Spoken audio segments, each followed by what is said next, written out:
చేసే భూమిని మీరు 50 లక్షల రూపాయలకి ఎట్లా ఇస్తారని అడుగుతా ఉన్నా. మరి ఇది కుంభకోణం కాదా అని అడుగుతా ఉన్నా. ఇంత పెద్ద భూ స్కామ్ జరుగుతూ ఉంటే మరి అసలు చీఫ్ సెక్రటరీ కూడా ఎందుకు స్పందించరండి? నాకు అర్థం కాల.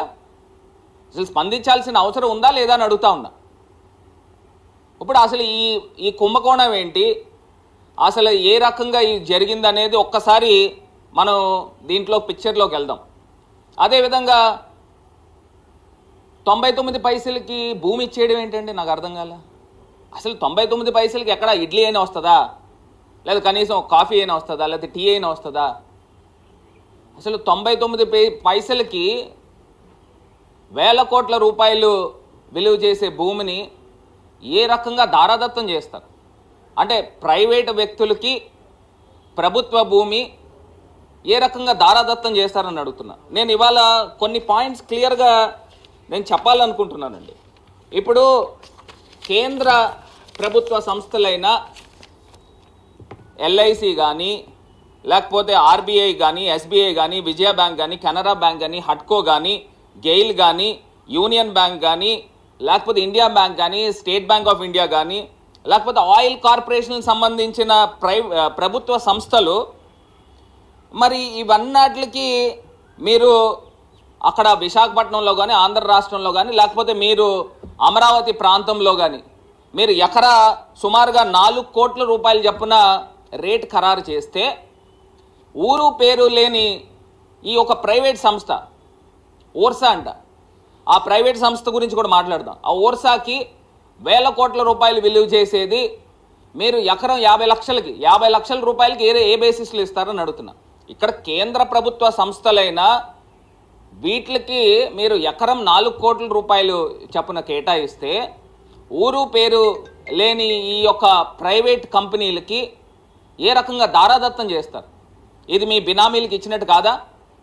అసలు దీని చరిత్రలోకి వెళ్తే ఒక్కసారి ఇంకా ఇది కాకుండా చివరికి దేశ రక్షణ వ్యవహారాల్లో అత్యంత కీలకమైన ఇండియన్ ఆర్మీకి సైతము మీరు ఎకరం 1 కోటి రూపాయలకి కేటాయించిన సంగతి మర్చిపోబక్కండి. ఇండియన్ ఆర్మీకి సంబంధించి మీరు ఎకరం 1 కోటి రూపాయలు కేటాయిస్తే ఈ ఓర్సాకి 50 లక్షలు, అందులోనూ వేల కోట్ల రూపాయలు, సుమారుగా ఇవాళ మార్కెట్లో విలువ చూసుకుంటే 3,000 కోట్ల రూపాయలు ఆ యొక్క భూమి విలువ ఉంటుంది. దాన్ని మీరు 56 ఎకరాలు దారాదత్తం ఏ రకంగా చేస్తారని అడుగుతున్నా. ఇది కాకుండా ఐటీ పార్క్లో 3.5 ఎకరాల స్థలాన్ని ఎకరం 1 కోటి రూపాయల చిల్లరకి ఏ రకంగా ఇస్తారండి? ఇప్పుడు నేను ఒక ఐటీ కంపెనీ పెడతాను, నాకు ఇస్తారా? నేను ఐటీ కంపెనీ, నాకు చాలామంది ఫ్రెండ్స్ ఉన్నారు, ఇస్తారా? ఎట్లాగా ప్రభుత్వము ప్రజల సొమ్ముని ఏ రకంగా అన్యాయంగా అక్రమంగా ఈ రకంగా చేస్తారని అడుగుతా ఉన్నా. ఇంత దారుణమా?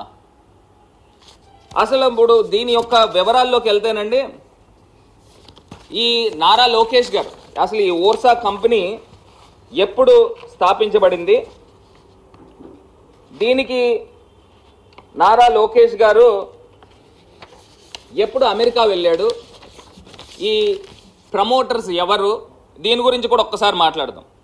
ఇప్పుడు చంద్రబాబు నాయుడు గారి పుత్రుడైన ఎలక్ట్రానిక్స్ మినిస్టర్ గారు, IT electronics minister Nara Lokesh గారు 2024 అక్టోబర్లో అమెరికా వెళ్ళాడండి. లోకేష్ గారు అమెరికా వెళ్ళంగానే ఆయన ఆర్టిఫిషియల్ ఇంటెలిజెన్స్ గురించి వీళ్ళకి సంబంధించిన ఛానల్స్లోనూ పేపర్లోనూ వండి వార్చేశారు. పుంకాలుగా కథనాలు కూడా తీసుకుని వచ్చారు.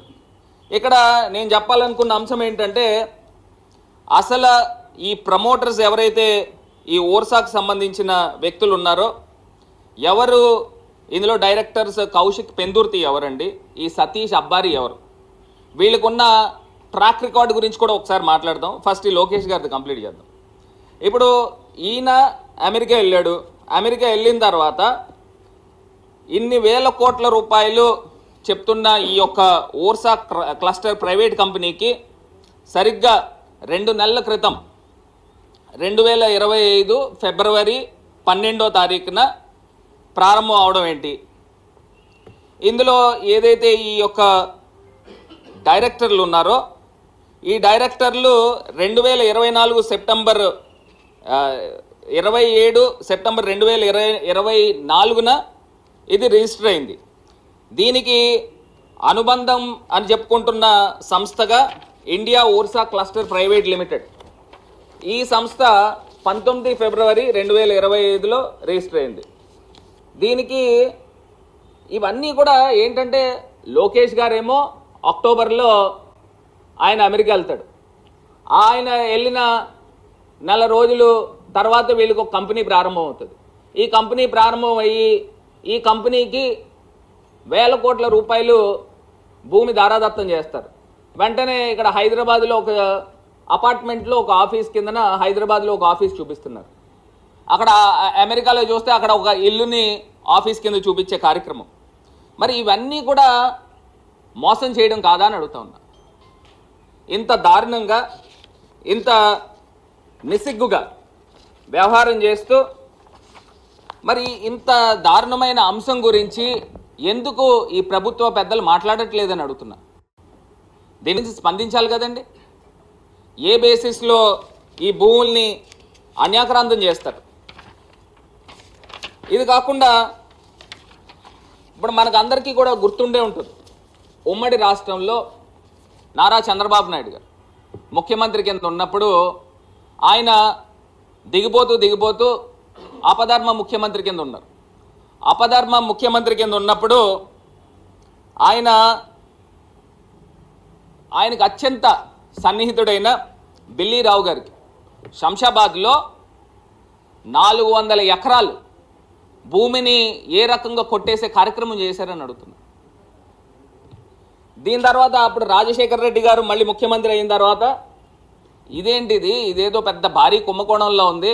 ఒక పక్కనేమో శంషాబాద్ ఎయిర్పోర్ట్ ఉంది, దానికి అతి సమీపంలో 400 ఎకరాలు.